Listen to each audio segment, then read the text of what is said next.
Dear friends, welcome back on my channel topper. आज हमने इस चैनल में करेंगे हम अपना first chapter that is orienting yourself the use of coordinates. इसका हमने जो रियान वाला फर्स्ट क्वेश्चन था ये हमने बहुत ही अच्छे तरीके से इस चैप्टर का कर लिया है। इसको हमने अच्छे से डिस्कस कर लिया, इसके सॉल्यूशंस वगैरह कर लिए। जिसको इसमें प्रॉब्लम है मेरे को कमेंट करो, मैं दोबारा से आपको करवा दूंगी। किसी चीज में भी आपको प्रॉब्लम आती है, कोई चीज आपको समझ में नहीं आई, जस्ट कमेंट मी और मैसेज ऑन दिस नंबर।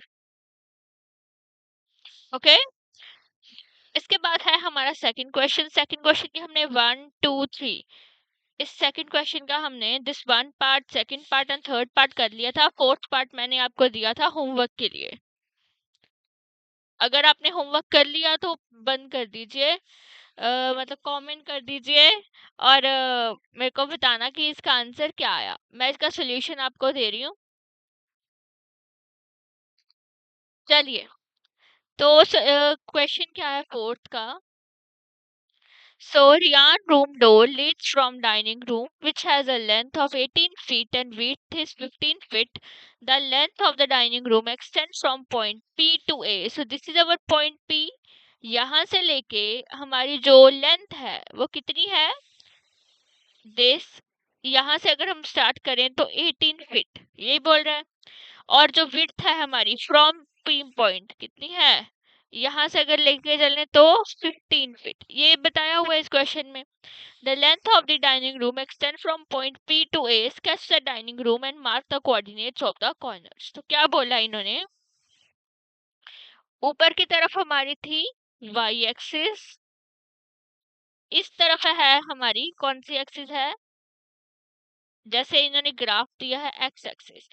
हमारा पॉइंट है ये रहा, दिस इज O, एंड कहीं इधर जाके हमारे पास पॉइंट है P, जैसा कि आपको इस डायग्राम में दिख रहा है। This is O, this is R and all. तो कहते P से लेके कहीं पॉइंट A है, वहां तक जो हमारा डिस्टेंस है वो कितना है? हमारा 18 फीट, यही बोल रहा है। P पॉइंट जो है से लेके हमारा ये A पॉइंट तक डिस्टेंस कितना है? कितना बताओ? 18 फीट। एंड P पॉइंट से जब हम नीचे को जाएंगे, दिस इज, यहाँ तक कहते कितना डिस्टेंस है? दोबारा कर लेते हैं, ये ना लाइन थोड़ी अच्छी नहीं बन रही। 12 feet, sorry it is 15 feet. तो हमने इसके कोऑर्डिनेट्स को मार्क करना है कि इसके कितने कोऑर्डिनेट्स हैं। तो अगर हम इसको नीचे लेके जाएं, ये हमारा 0 है, हम इसको नीचे लेके जाते हैं जिस जहां तक इन्होंने बोला है 15 feet. So it is -1 -2 -3 -4 -5 -6 -7 -8 -9 10 11 12 13, so again is 14 and last is 15। चलो हमने 15 फीट ले लिया। ओके, तो P हमारी क्या है? 15 फीट है। हम इसको नीचे लेके जाएंगे, हमारा P पॉइंट जो है इस लोकेशन पे, ये P, इसके कोऑर्डिनेट्स क्या है ये तो आपको पता ही होगा, -6, 0। A के कोऑर्डिनेट्स क्या होंगे? इसकी लेंथ कितनी है, मतलब x एक्सिस पे कितना है ये? 18। y एक्सिस पे कितना होएगा? बोलो बोलो, y एक्सिस पे कितना होएगा? 18, 0। नो, 6 से लेके 0 तक तो हो ही गया, ये 6 यूनिट है। बच्चे गलती यहाँ पे करते हैं, 6 यूनिट तो बेटा हो गया, रहेगा कितना? 12 यूनिट, 12 यूनिट। तो ए के कौन से कोऑर्डिनेट्स आएंगे? ए के कोऑर्डिनेट्स बोलो क्या आएंगे? It is 12, 0। अच्छे तरीके से एक बार लिख देते हैं, इट इज 12, 0। इसके बाद हमारा यहाँ पे खत्म हो रहा था लास्ट, इसको हम ले लेते हैं पॉइंट सी।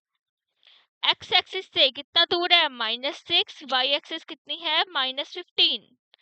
और लास्ट कोऑर्डिनेट आएगा यहाँ पे डाइनिंग रूम का, ये वाला, इसको ले लेते हैं हम डी। तो ये कितने आएगा? एक्स एक्सिस पे कितना है? 12। वाई एक्सिस पे कितना है ये? -15। सो कोऑर्डिनेट्स क्या आ गए डाइनिंग रूम के? First is -6, 0, second is 12, 0, C is -6, -15 and D is 12, -15। दोबारा मैं बता देती हूँ कि क्या बोल रहा है। कहते एक रियान का रूम है जो P पॉइंट से स्टार्ट होता है, लेंथ है उसकी 18 फीट एंड विड्थ कितनी है उसकी 15 फीट। P पॉइंट से लेके जो ये हमारा P पॉइंट इस डायग्राम में गिवन है, यहाँ से लेके 18 फीट तक लेंथ है, 15 फीट तक क्या है वर्टिकल लेंथ है। तो इस 1 to 6 तो यहाँ पे ही हो गई, 6 यूनिट यहाँ, तो यहाँ से 0 से कितना रह गया 12 यूनिट।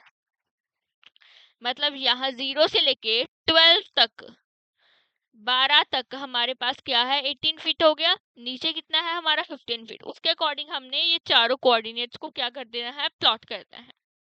समझ में आई। इसके बाद जब हमने सी हमने ये चीज बना ली, अभी कहते हैं इस जो डाइनिंग, ये हमारा क्या है डाइनिंग एरिया, क्या है हमारा डाइनिंग एरिया।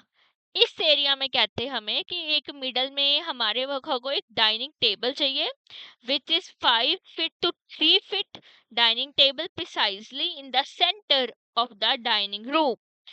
इस डाइनिंग रूम के बिल्कुल सेंटर में we have 5 into 3 feet dining table। Okay, so see कैसे करेंगे। सबसे पहले we have to find the centre. Okay, so start करते हैं हम। हमारा रूम कहाँ से स्टार्ट हो रहा है, -6 से लेके कहाँ तक जाता है हमारा रूम 12 तक। कितने फीट है ये डाइनिंग रूम हमारा 18 फीट। और पी पॉइंट से लेके नीचे तक कितना है हमारे पास 15 फीट, यही बोला इन्होंने। और ये हमारा पॉइंट क्या है पी।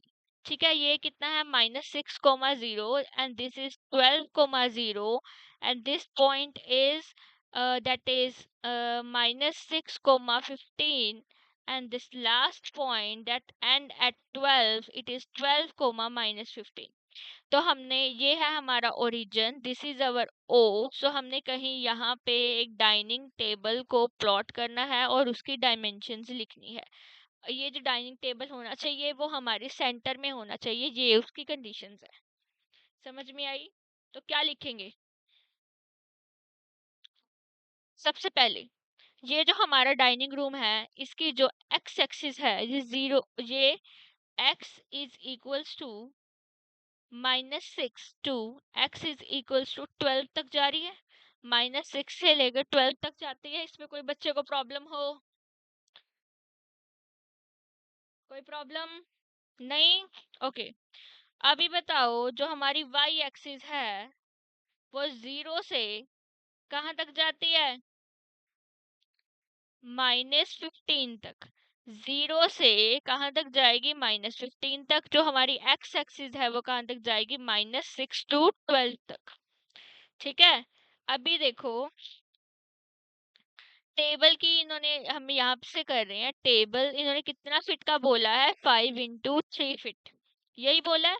कहते हैं इसके सेंटर में आना चाहिए, तो इसका हाफ करो। 5 का हाफ कितना होता है 2.5, 3 का हाफ कितना होता है 1.5। तो हमें इतना टेबल चाहिए, यही बोलना चाहते हैं कि हमें सेंटर में टेबल चाहिए। तो सेंटर में टेबल लेने के लिए हमें क्या करना पड़ेगा, सबसे पहले जो इन्होंने फीट विड्थ दी है, जो इन्होंने डायमेंशंस दिए उनको हाफ कर दो। 5 का हाफ करा कितना आया 2.5, 3 का हाफ करा कितना आया 1.5। ठीक है, अभी क्या करेंगे कोऑर्डिनेट्स निकालेंगे। सबसे पहले देखो सबसे पहले क्या करेंगे हम,